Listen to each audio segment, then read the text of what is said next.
yo no voy a demandar a Hacienda, voy a demandar directamente a Jochi Vicente. O sea, Él va a asistir. Una sentencia definitiva. Coño. O sea, tú dices que el código, esto a simple vista, él lo dijo de pasada, pero tú acabas de señalar algo que es groseramente importante.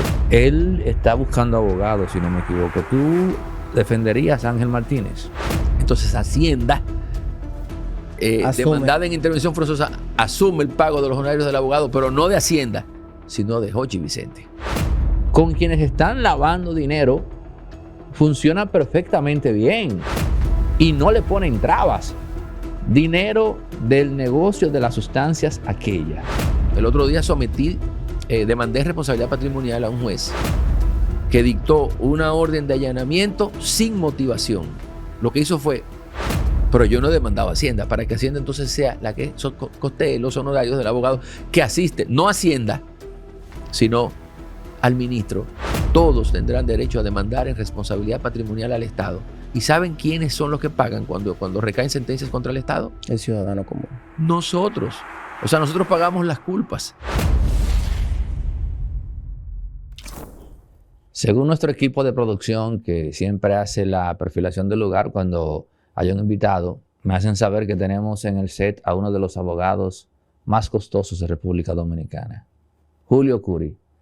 Melvin Sena, así que vamos a conversar temas de actualidad con Julio. Vi un video, Julio, en donde hay una persona que le dice cosas a Leonel, que corrupto, ladrón. Eso fue en New Jersey, ¿no?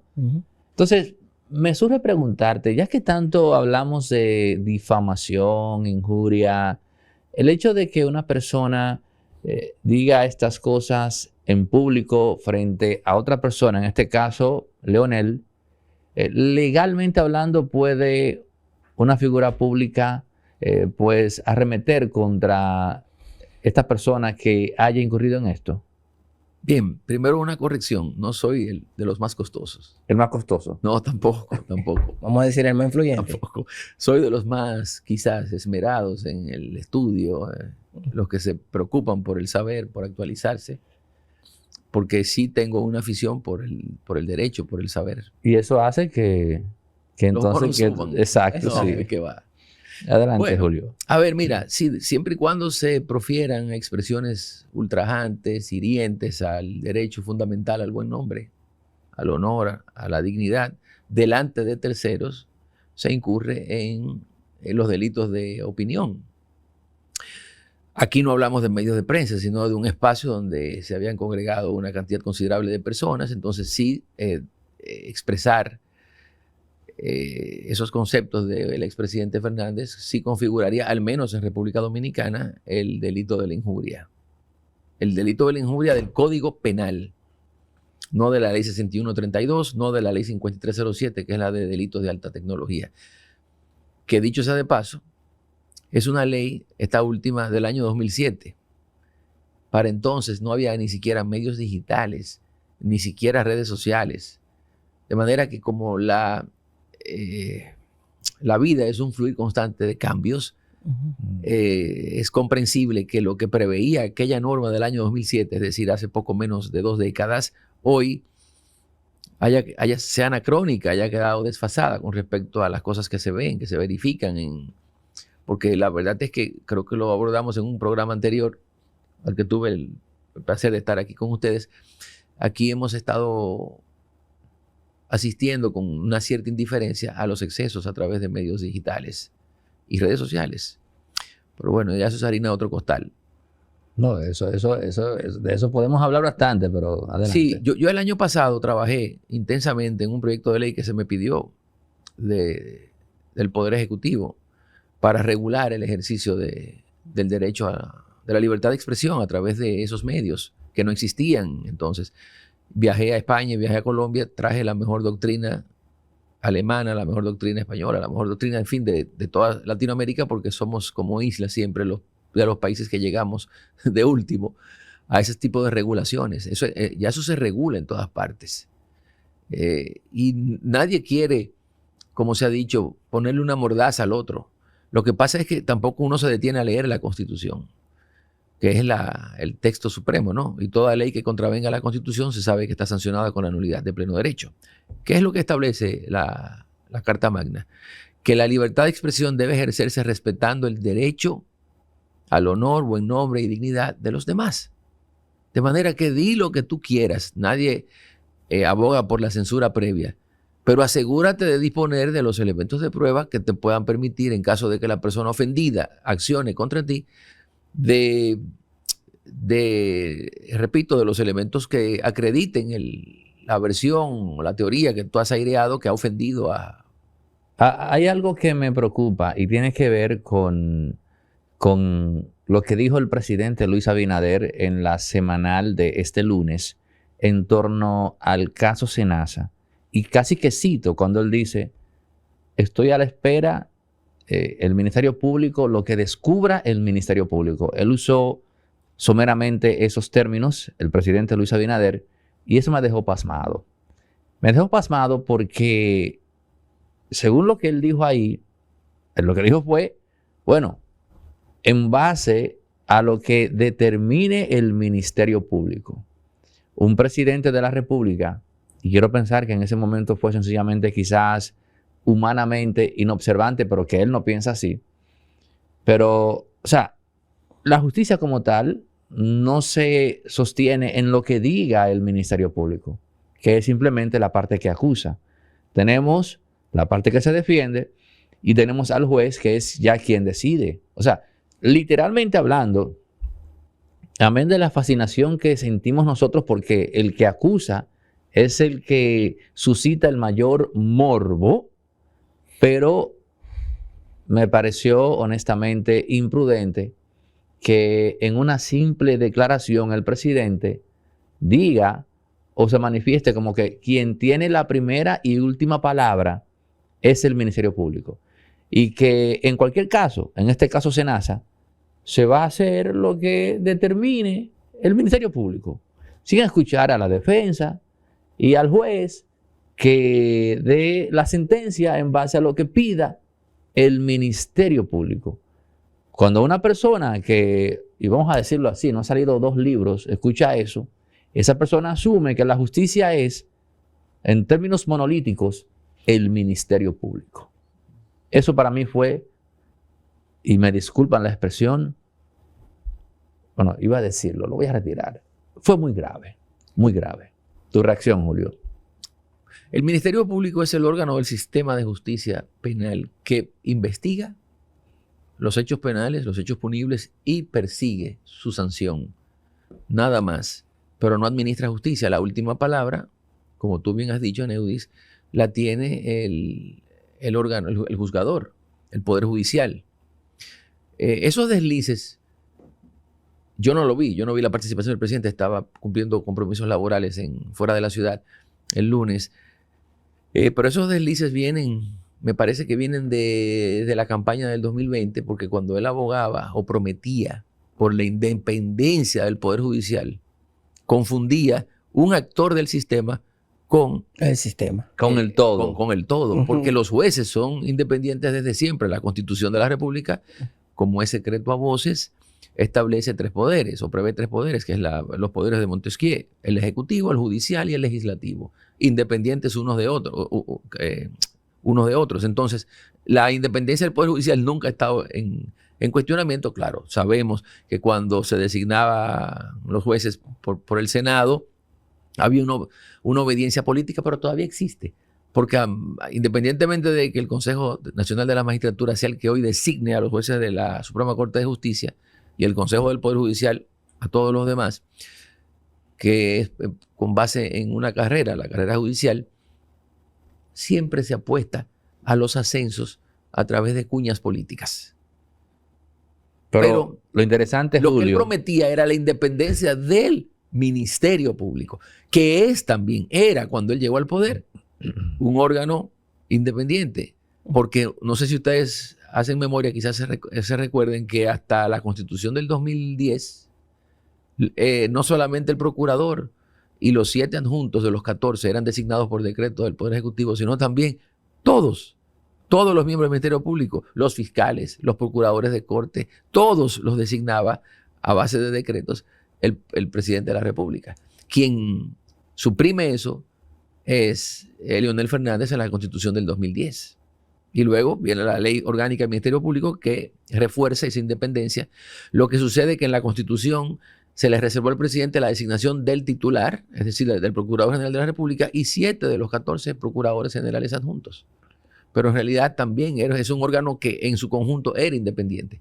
Quizás esa confusión fue lo que pudo haber movido al presidente este lunes a decir que iba a esperar que el Ministerio Público hiciera justicia, que fue lo que yo leí, porque el Ministerio Público no hace justicia. El Ministerio Público está diciendo peticiona. que el presidente confunde el esquema de la justicia dominicana. Sí. Lo confunde. Ahora, ¿cuál es cambiando drásticamente de tema, aunque yo podemos tengo una volver pregunta de ahí? ese tema de SENASA, que es muy importante.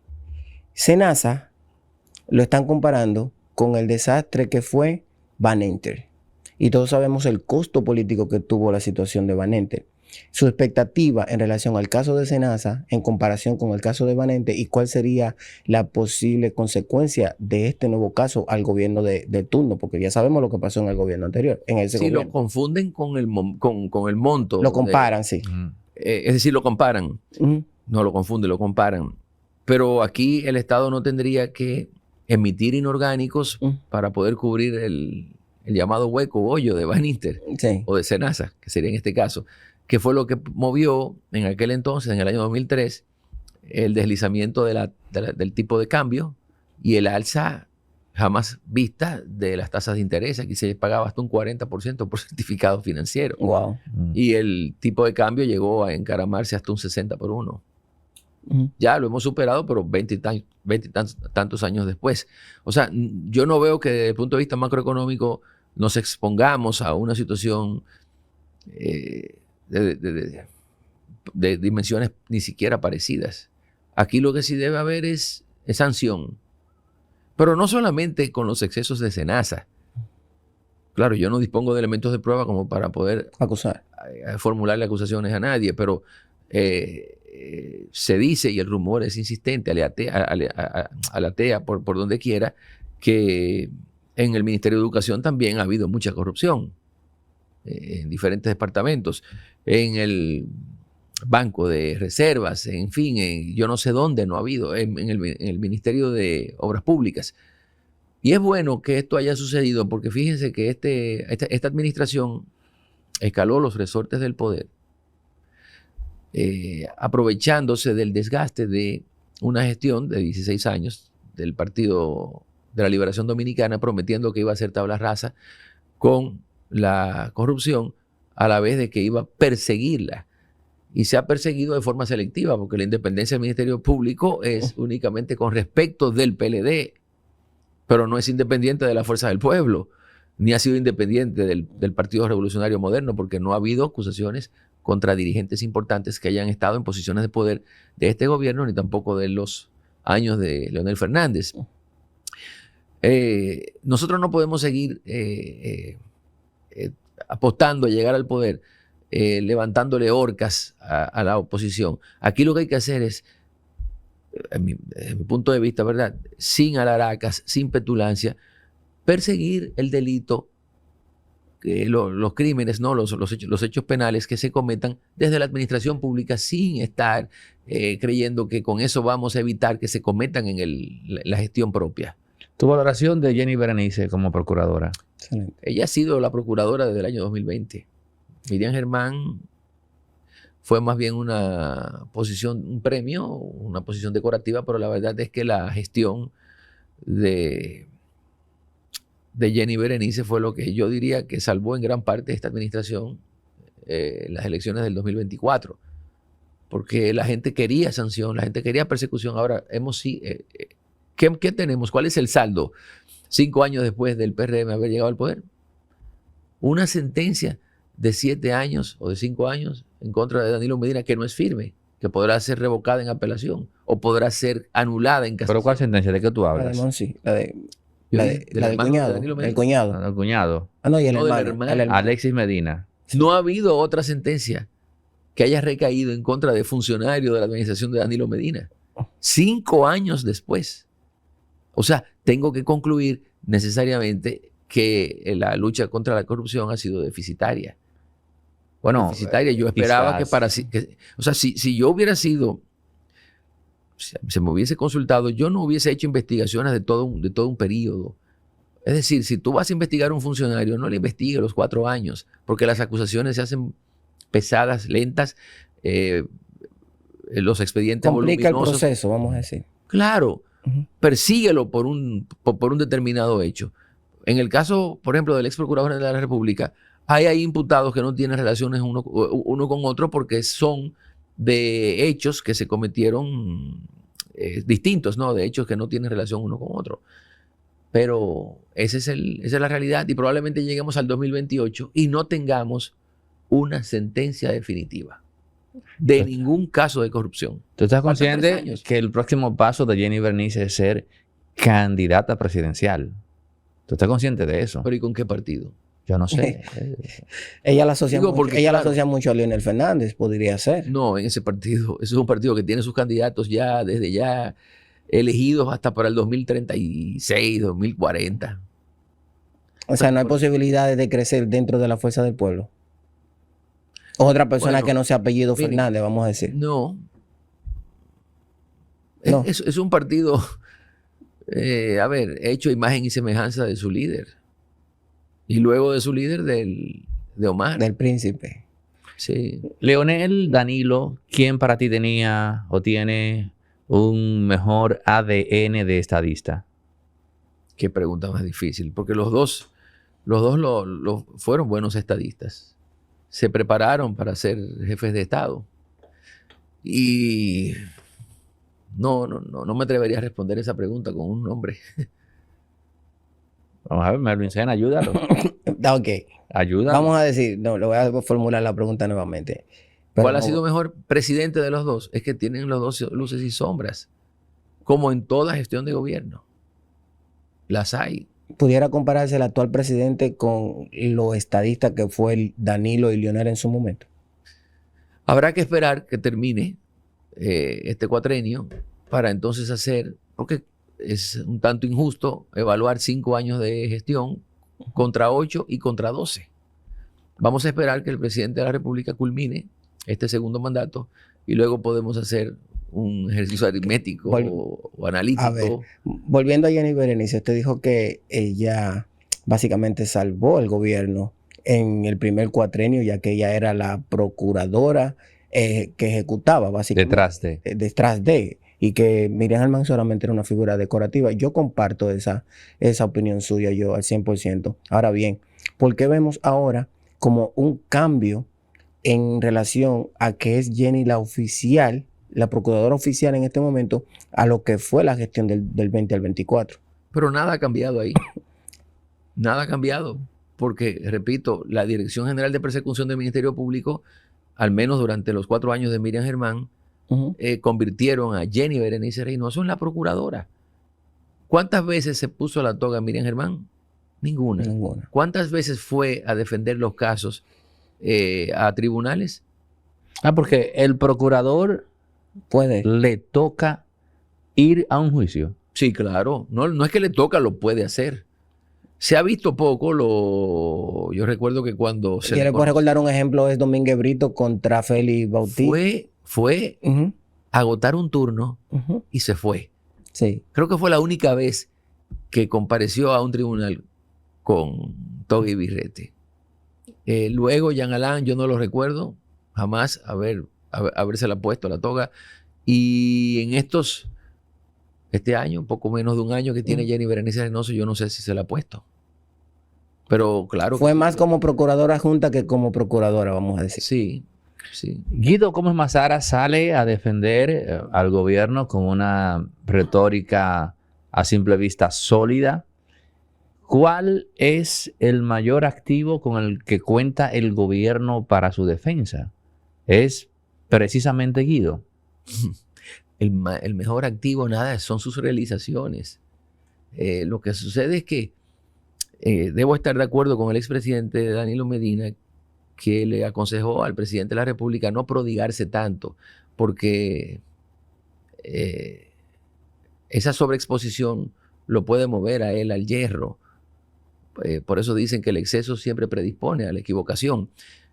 A él, como agota una rueda de prensa semanal, la prensa ni siquiera se interesa en recabar las opiniones de los funcionarios porque espera mejor los lunes para recibir las opiniones del primer mandatario. Entonces, cada cosa, cada inconformidad, cada queja que menudea, se le formula ahí los lunes en esa semanal, y no debería. Por eso se le endosa a él, él carga cuestas con una tal vez impopularidad inmerecida en estos momentos, porque no todo es culpa de él.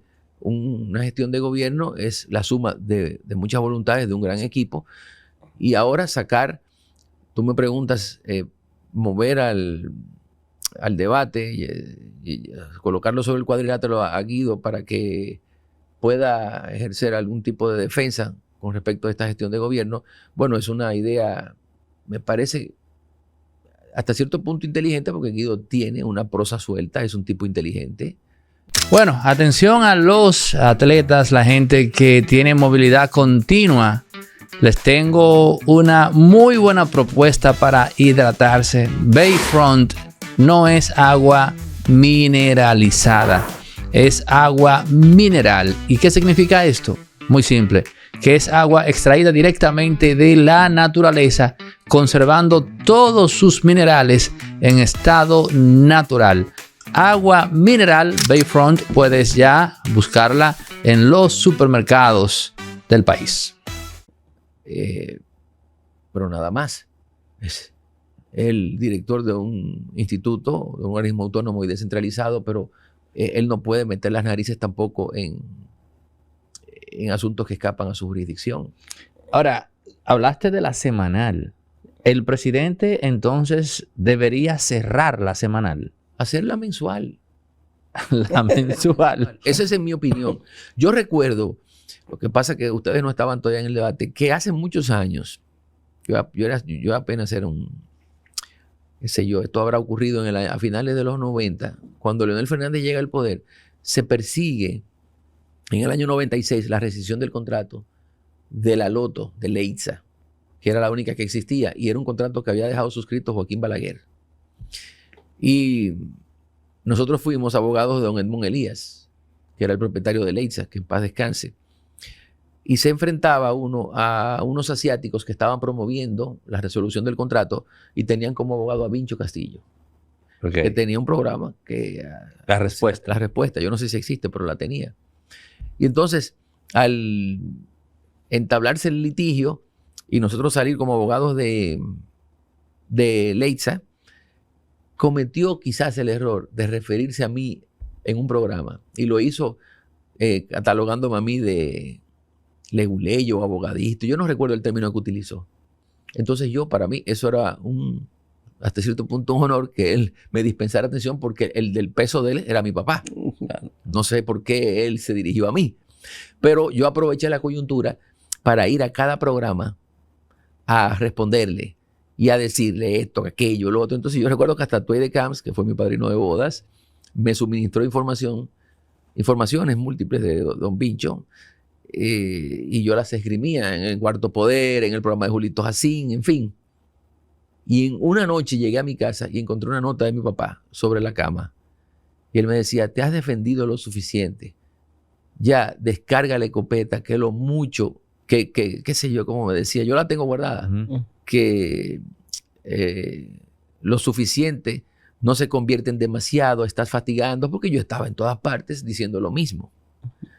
Entonces eso sucede cuando una persona, y sobre todo siendo presidente de la República, hace tantas ruedas de prensa.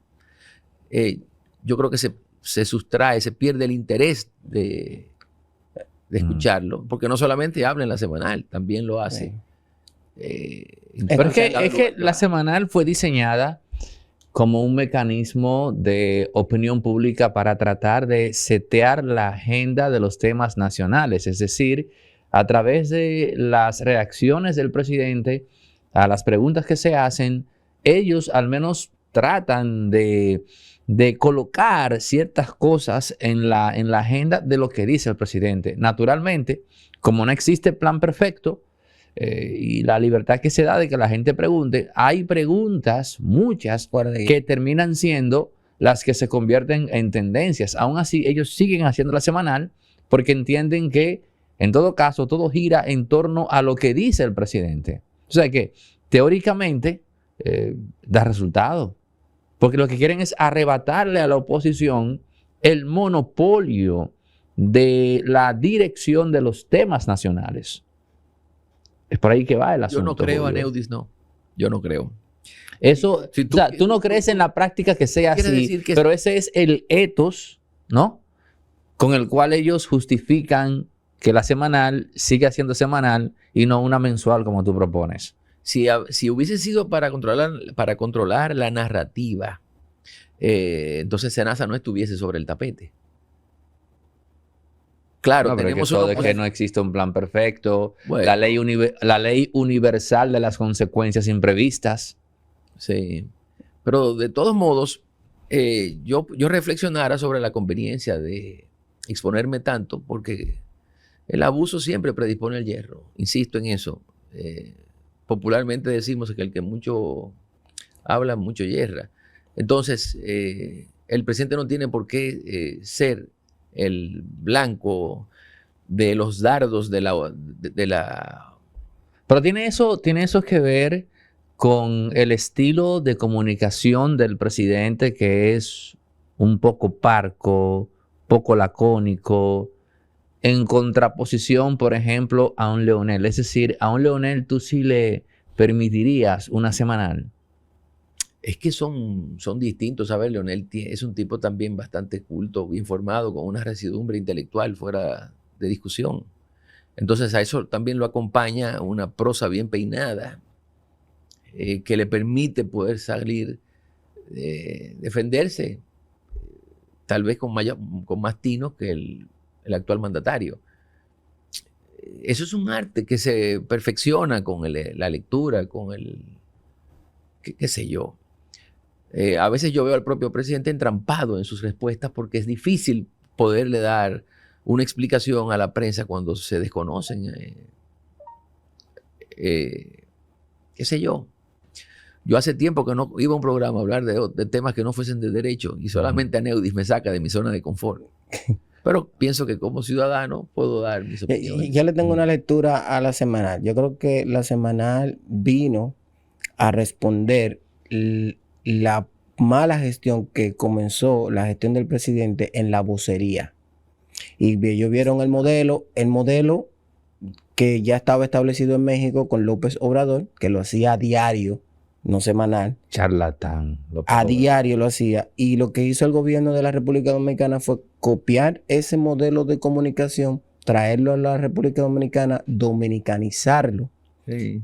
Y hacerlo de manera semanal. Ahora bien, comparto el hecho de que el presidente, al exponerse tanto y no tener un control y un manejo de todas las informaciones que se le cuestionan, él a veces dice cosas que no se sostienen en el tiempo y a veces tiene que contradecirse. Y cuando aparecen estas preguntas fuera de guión, él a veces tiende a usar una actitud soez o un lenguaje no verbal bastante agresivo. ¿Cómo sería la salida perfecta? Pero él a veces hace sus chistes también, el presidente. Sí, pero cuando le hacen una pregunta fuera de guión, como que se descontrola, las emociones comienzan a tomar posesión de él. ¿Por qué hay guión en la semanal? Se dice que algunas preguntas son pautadas. Y mi pregunta sería la siguiente. ¿Cuál sería la forma idónea para cambiar de modelo de comunicación, de que el presidente no se exponga tanto? Yo dije que en vez de ser el presidente que hable, que sean los funcionarios que tengan que ir a la semanal. Por ejemplo, hoy vamos a hablar de seguridad. Vamos a sentar a Farideh aquí. Y los periodistas que le hagan las preguntas a Farideh de seguridad. Vamos a hablar de agricultura, traemos al ministro. Vamos a hablar de salud, traemos al ministro. Y de esa manera el presidente se va desligando. No sé si usted comparte mi visión de cómo ir saliendo de la semanal por la sobreexposición del presidente. ¿Cuál sería una salida? Es que yo creo que hay compartido una adicción entre muchos funcionarios del gobierno por el aplauso, por el reconocimiento, no necesariamente popularidad.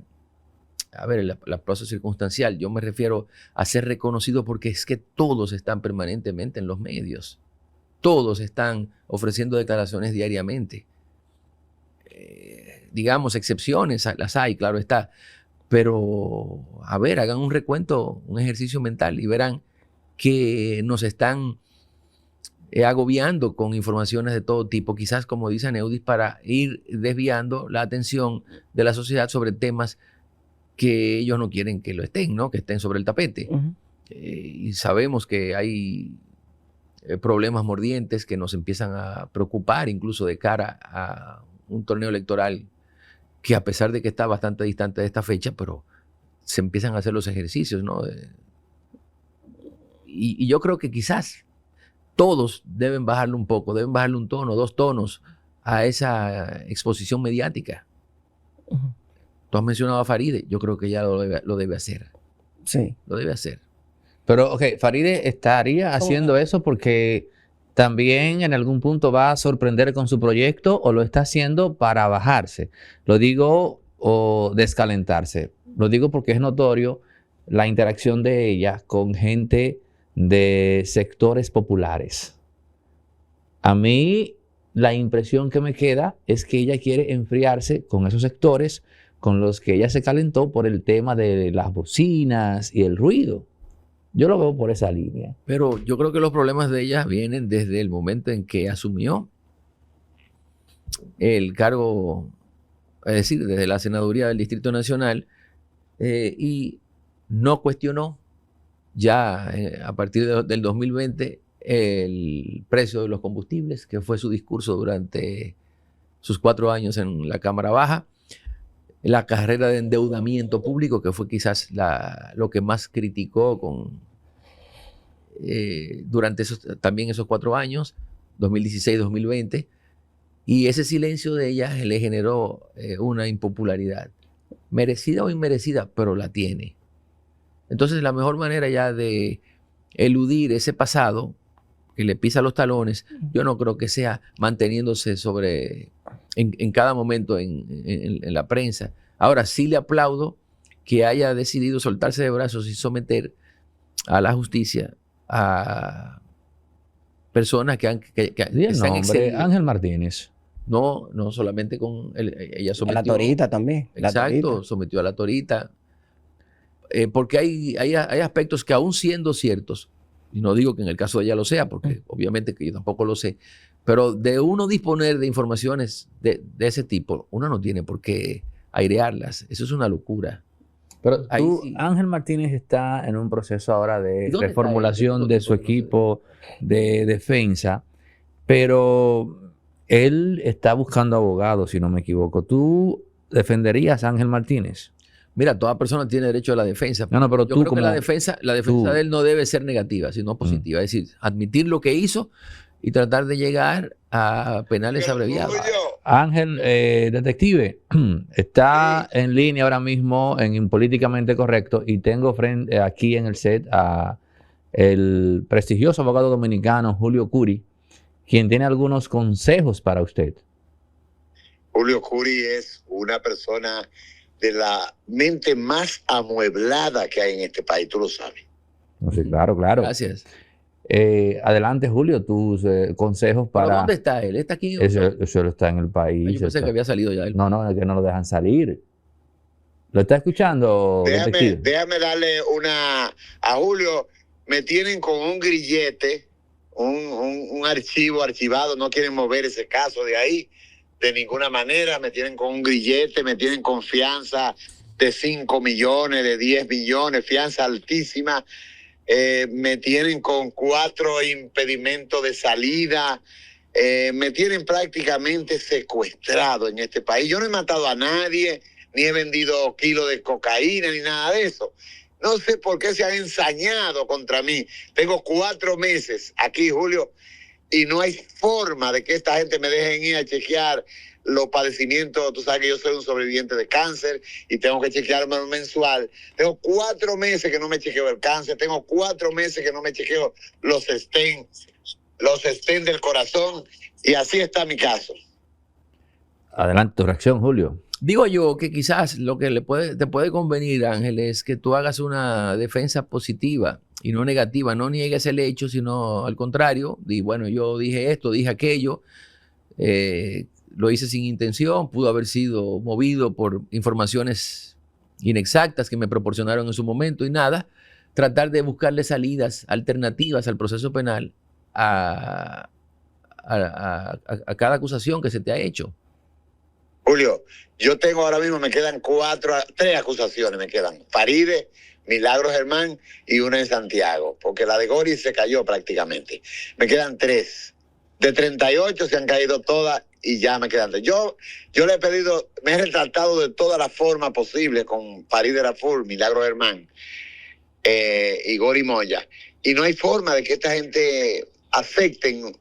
Dicen que no aceptan disculpas, que lo que quieren es cárcel o 50 millones de pesos de indemnización. O sea, no hay forma. Yo se lo he dicho en todos los idiomas, en todos los programas, me he disculpado, he hecho de todo para cerrar este episodio. Ellos dicen que no, que lo que quieren es 1 año de cárcel y 50 millones.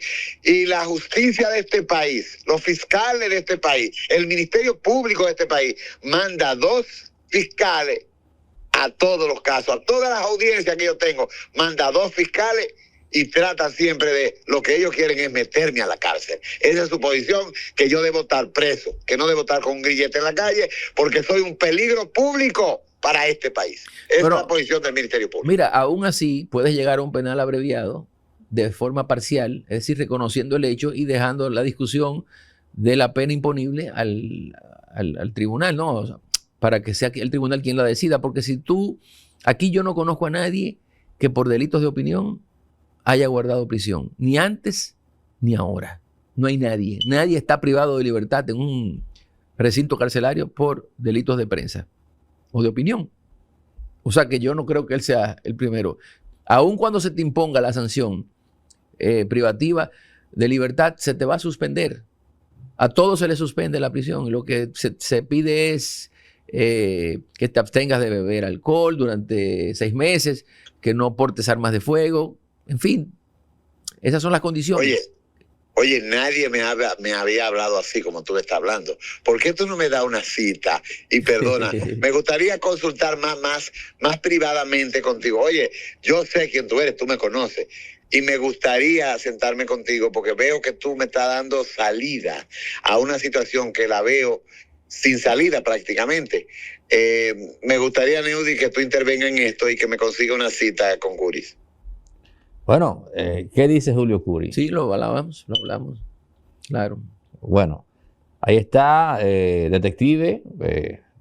Ya aparentemente hay buenas noticias en apariencia. Así que, sí.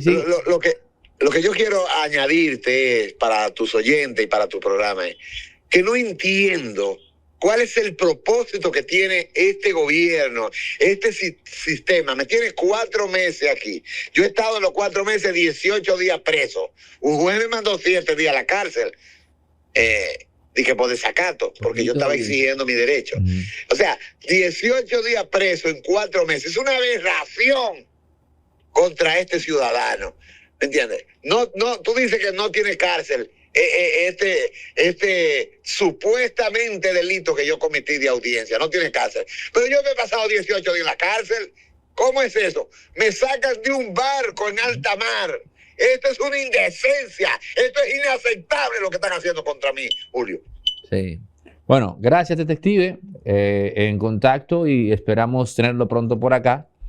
Así que seguimos por aquí entonces. Julio, en ese mismo tenor, los precedentes que se han creado en el caso de Ángel Martínez, algún nuevo precedente, algún precedente que va en contra de las leyes soberanas de la República Dominicana, de leyes constitucionales, algo que si existe algo. Por ejemplo, no hay tal precedente porque no se ha dictado una sentencia condenatoria. Pero me hablo de, por ejemplo, de que él tiene un grillete y también ha estado preso. Mira, eso es un precedente. Tobillero, un localizador electrónico. La gente le dice grillete. El grillete es el mismo arco, el mismo acompañado de una bola.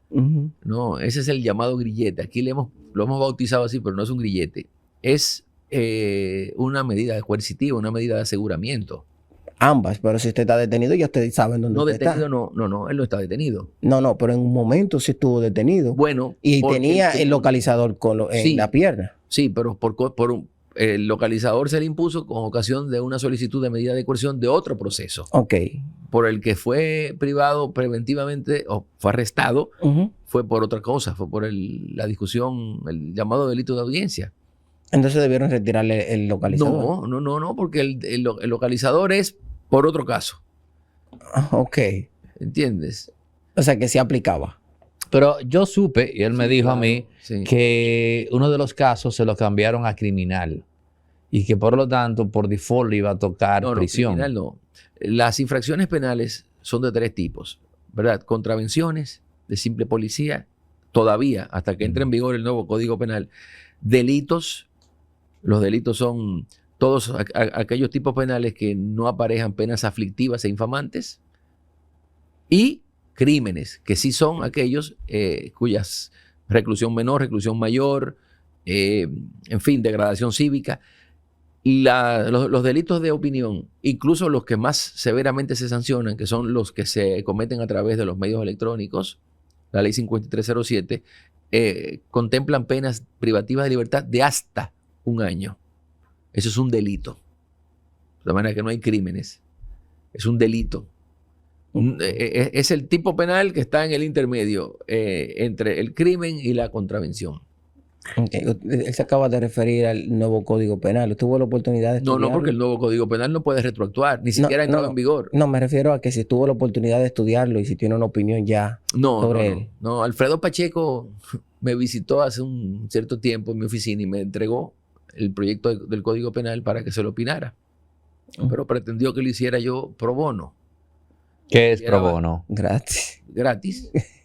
Y yo creo que a él yo se lo hubiese hecho como amigo, pero no a la Cámara de Diputados, que sí tiene recursos para poder pagar una buena opinión. Ser maestro es guiar, inspirar, pero también aprender cada día. Porque el conocimiento no tiene límites. La mejor enseñanza nace de la preparación. Cada lección que aprendes transforma el futuro de quienes te escuchan. Cuando un maestro crece, sus estudiantes también lo hacen. Sigue capacitándote, porque el mejor maestro nunca deja de aprender. En Inafocán formamos a quienes... De manera Ok. que lo dejé ahí sobre mi escritorio. ¿Y no Después será lo una moví. movida política eso? Decirle... Ok, ¿cuánto hubiera costado Exacto. que Julio Curi le echara el ojo a ese Código Penal en términos de opinión profesional? Es que él depende del tiempo que uno le dedique al estudio del código. Es que no es poca cosa, ¿eh? No es poca cosa. Estamos hablando de $5,000 por hora. No, imposible. Nadie cobra eso aquí en este país. No. Una tarifa razonable de un abogado por hora son $500. De un buen abogado. Tú hubieras cobrado $1,000 por hora. No, claro que no. No, y además uno no sabe cuántas horas son. Ellos no te pagan por hora tampoco, porque la ley no lo habilita a ellos a contratar así. Tiene que ser lo que le llaman lump sum, una suma fija. Digamos que esa opinión pudo haber costado, siendo razonables, que 3, 4, 5 millones de pesos. Ok, bien. ¿Y no será que le dieron la oportunidad a usted de estudiar el nuevo Código Penal en unas condiciones de esa categoría, de que no le iban a pagar, para que usted dijera que no y ya luego descalificarlo para decir, usted tuvo la oportunidad de estudiarlo y no quiso? Yo sí estudié, algunos tipos penales y me parecieron que la técnica legislativa era muy deficiente.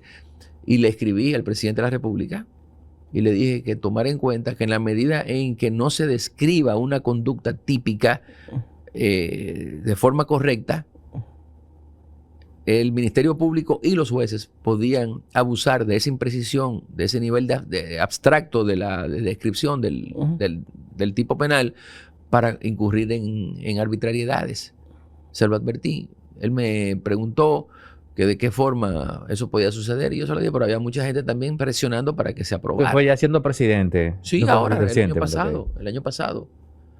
Es decir, un delito o un tipo penal, que es como se debe decir, es la suma de una conducta que se reprocha, de una conducta sancionable, con la pena imponible. La conducta debe estar descrita de la forma más cerrada posible para evitar que entren en juego la imaginación, es decir, la creatividad de un ministerio público para estar exponiendo a uno a procesos penales y lo que es todavía peor, de jueces que entonces sancionen en base... criterio. Sí, por mero voluntarismo, porque a mí lo que me preocupa es eso.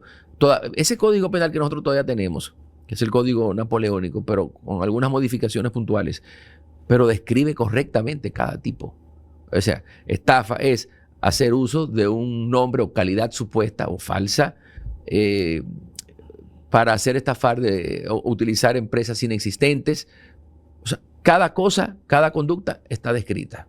Si yo no utilicé un nombre falso, si mi empresa no es, si mi empresa existe, entonces yo te habré podido arrebatar a ti dinero, pero no sobre la configuración de ese tipo penal.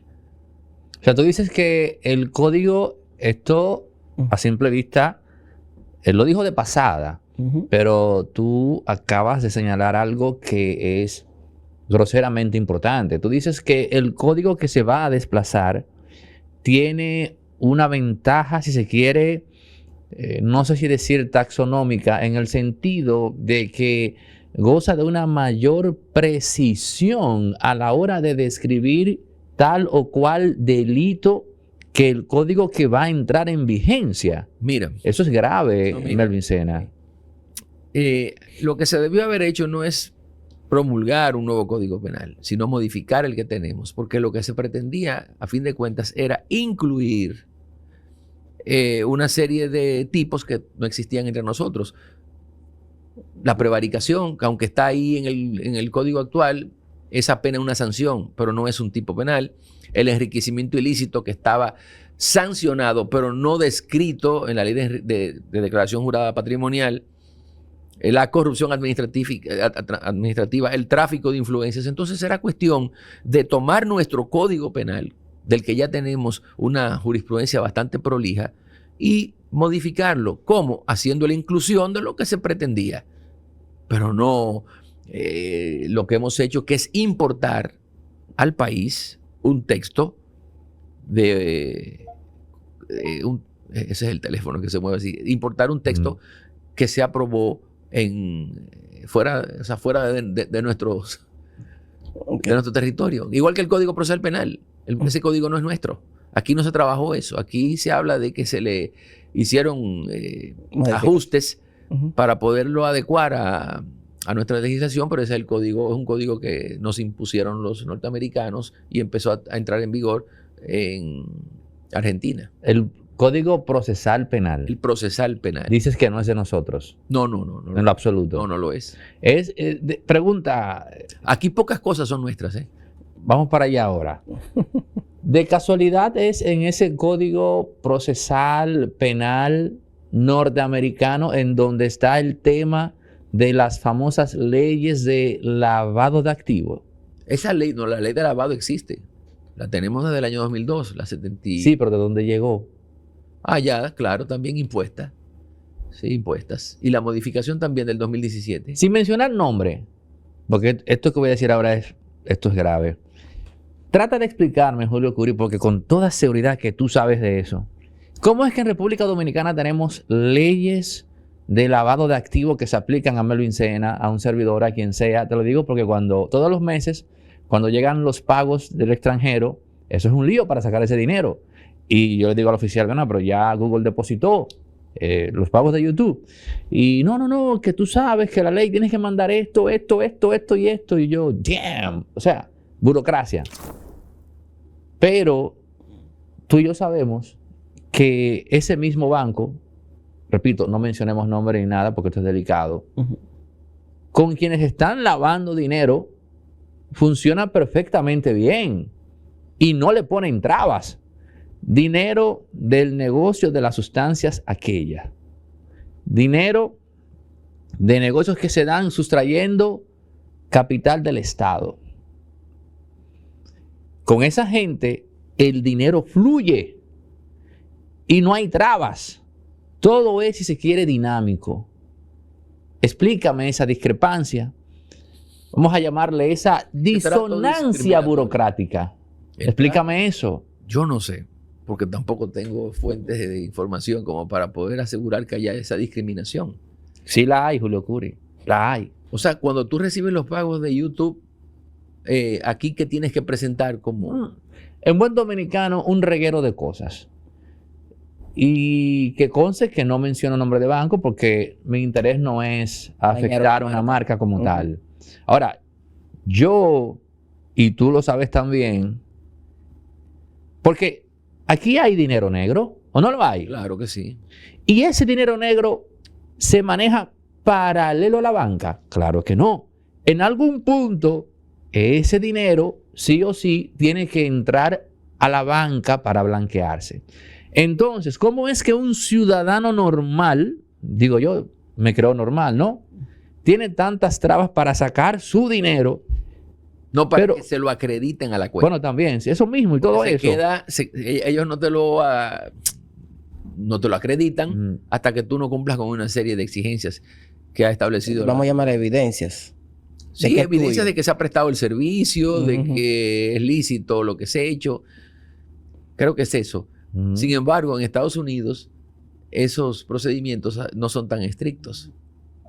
No lo son. ¿No lo son? No, no lo son. Tú recibes transferencias allá y muy raras veces te preguntan. Y sobre todo me imagino que de montos, claro, que no disparen las alarmas.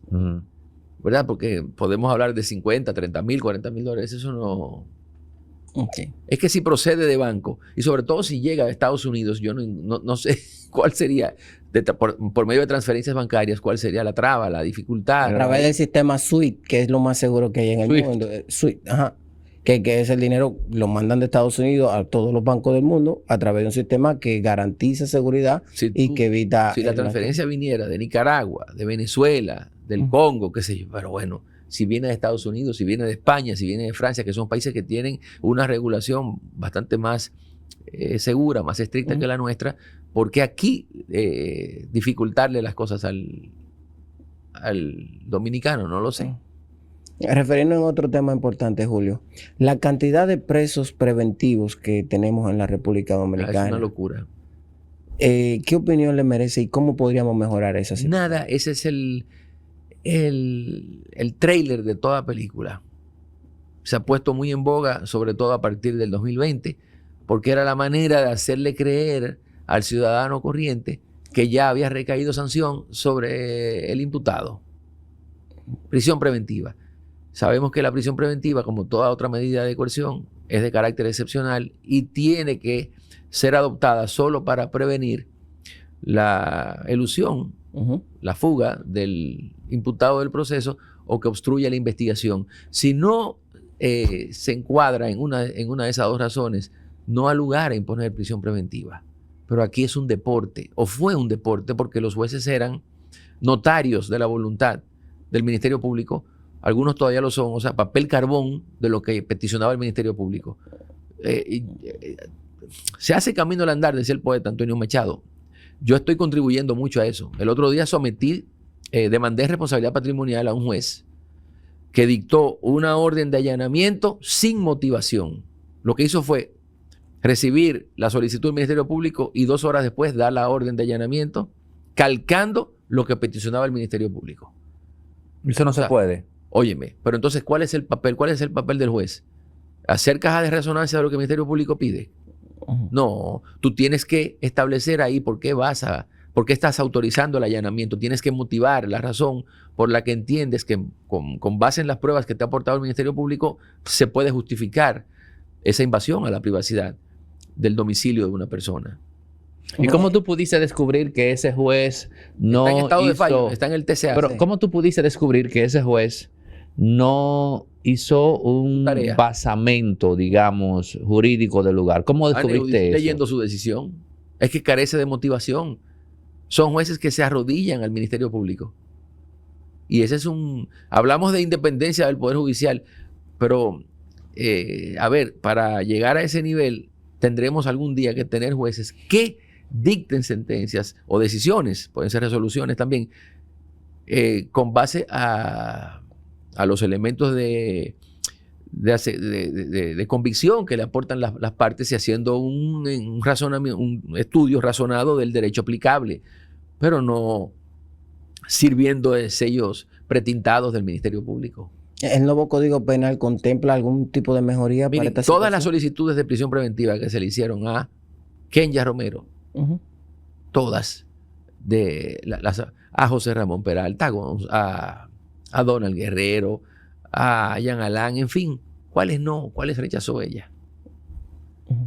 Bien, Y ahora pregúntenme, Ujú. ellos que ya todos estuvieron preventivamente presos y hoy en libertad, ¿era necesario que estuviesen privados de libertad? Han emprendido la de Villadiego, se fugaron, obstruyeron la investigación. Esa es la forma de exacerbarle el morbo a los que no tienen más que un dedo de frente, que creían que privándolos por 1, 2, 3, 5, 18 meses de libertad, que es el máximo, cuando el caso es declarado complejo, ya se les había sancionado. Pues ¿saben qué? Si esas personas son absueltas o se dictan en su favor autos de no lugar que devengan firmes, o sea, con carácter de la cosa irrevocablemente juzgada, todos tendrán derecho a demandar en responsabilidad patrimonial al Estado. ¿Y saben quiénes son los que pagan cuando recaen sentencias contra el Estado? El ciudadano común. Nosotros. O sea, nosotros pagamos las culpas de esos excesos. O sea, vamos a ver, esas demandas a posteriori que tú has descrito cuando ya a nivel judicial se dice un no lugar, no la paga, por ejemplo, Jenny Berenice. No, al menos que ella no cometa, ella o cualquier funcionario, no incurra en dolo o imprudencia grave. Imprudencia grave. ¿Qué es una imprudencia grave en este caso? Bueno, un acto, digamos, tan apartado de la lógica, que carezca de razonabilidad, que salte a la vista, que sea harto evidente. Son conceptos, como decía, abstractos. En un tipo penal serían los llamados elementos normativos que uno tiene que irse a su definición en virtud de lo que la doctrina y la jurisprudencia han concluido, pero generalmente también el Tribunal Superior Administrativo acoge las demandas en cuanto al órgano y excluye a los funcionarios. O sea, siempre las sentencias se dictan en perjuicio del Estado. Por ejemplo, cuando el presidente de la República dicta un decreto expropiando una tierra cualquiera, ¿no? La Constitución establece que el pago debe ser previo. Sin embargo, se toma posesión del inmueble. Claro, hay excepciones. No ocurrió así con el Hotel Santo Domingo. O sea, el Estado no entró ahí a hacer lo que quiso. Pero generalmente sí entran, si es hacer una presa, si es a lo que sea, a lotificar para repartir títulos, y se priva del derecho de propiedad a la persona. Entonces ahí se configura una actuación administrativa antijurídica, porque el pago no fue previo. O sea, ¿qué debe suceder? Demandar en responsabilidad patrimonial al Estado por esa actuación y al propio tiempo demandar el justiprecio. O sea, págame lo que valía mi inmueble expropiado, pero también condena al Estado, a la administración, a pagar una reparación por el hecho de no haberme formulado el pago antes de ocupar el terreno. Sí, pero Curi, usted acaba de decir que los jueces básicamente calquean lo que le solicita el Ministerio Público. No todos, ¿Qué no tipo? todos. Algunos, está bien. No, algunos. Algunos.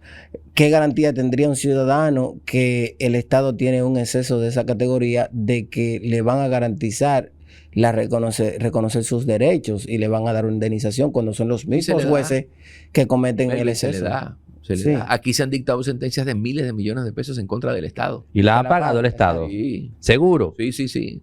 Y ahora lo que tiene el Ministerio Público también es un relajo con algunas expropiaciones, porque todas les pone un asterisco. Ujú.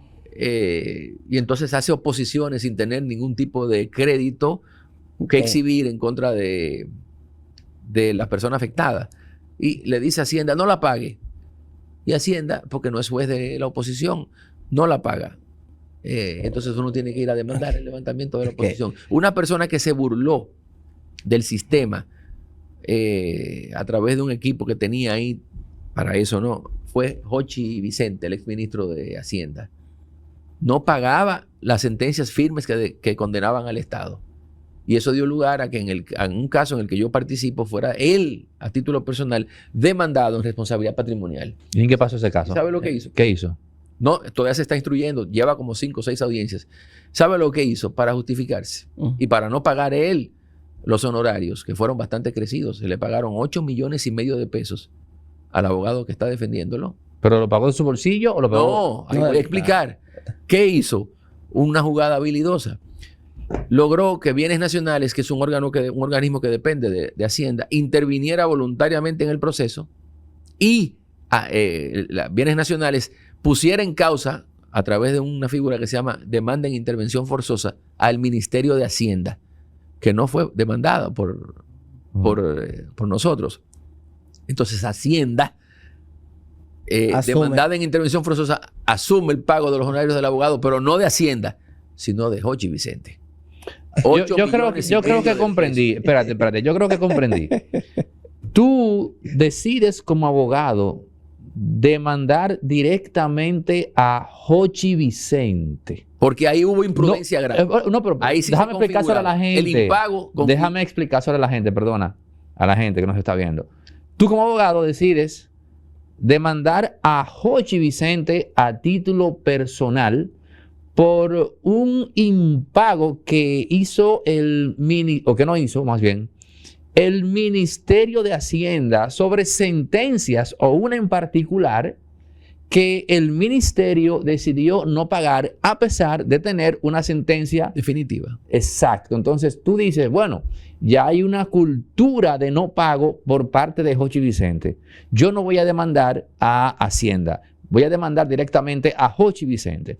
Entonces, cuando Jochi Vicente se ve con esa pedrada en buen dominicano de que es él quien tiene que responder, entonces hace una especie de urdimbre jurídica entre un ministerio, a Hacienda al proceso, para que Hacienda formule el pago del abogado que le asiste.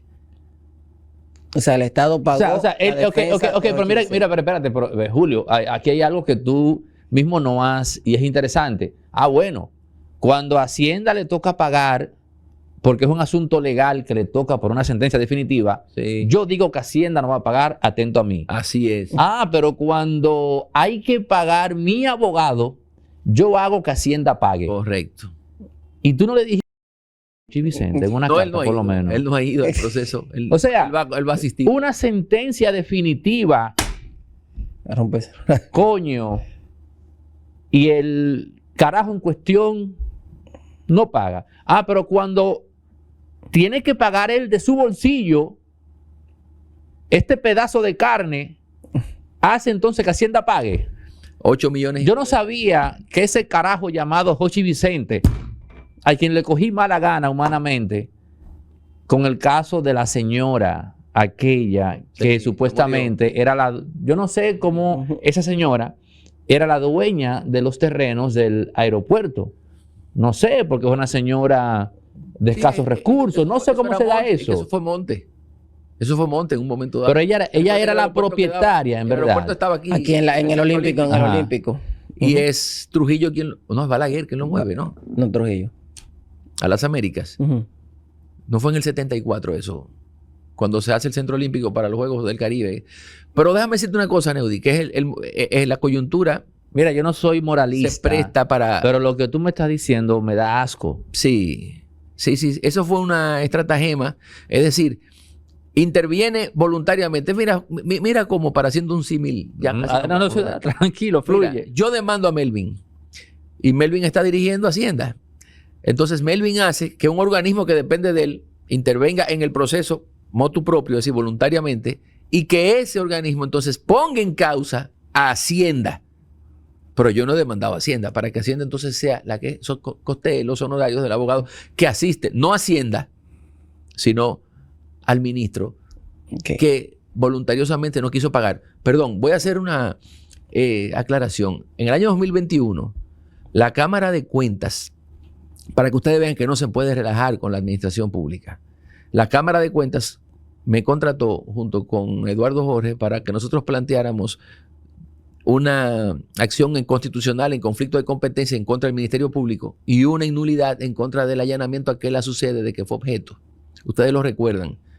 Hubo una serie de personeros, entre ellos Guido Gómez Mazara, que instalaron la narrativa de que a nosotros se nos había pagado para asistir personalmente a los miembros de la Cámara, del Pleno de la Cámara de entonces, cosa que era absolutamente falsa.